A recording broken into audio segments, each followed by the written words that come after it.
And the Interfaith Council has hailed the move by the government to lift some of the restrictions imposed on 5 counties classified as disease-infected zones. The Interfaith Council has reiterated that the resumption of in-person worship services, all stipulated guidelines are to be followed, including the wearing of masks and washing of hands.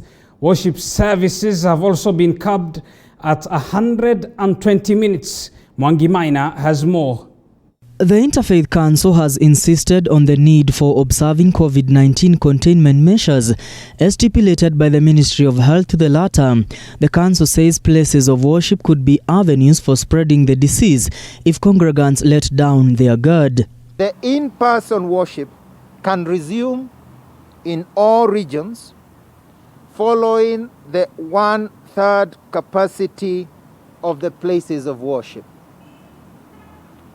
This is achieved by strictly adhering to the 1.5 meter social distancing. The council has retaliated that all congregants must have their masks on throughout the worship services, as well as sanitizing and washing hands properly before and after every worship service. The council has also cautioned against the common use of shared items in places of worship. Even when speaking to microphones, wear your masks at all times. The Interfaith Council has also restricted serving of food in funerals and all other social gatherings. The council underscored the need for vaccination, saying it is the most definite way to contain the power of the virus. As such, they have asked the government to ship in vaccines enough for every Kenyan. Encouraging and hope that indeed, in spite of the crisis that are happening in India, that we will have the vaccines available, and many, enough for the Kenyan population. This is what we plead with our government and pray.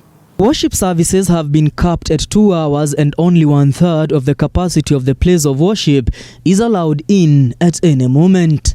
Even after President Uhuru Kenyatta lifted some of the measures to contain the spread of COVID-19, the Interfaith Council has insisted that the observance of these containment measures have to be observed in all places of worship and in all gatherings to combat the spread of COVID-19. Mwangi Maina, TV 47, Nairobi.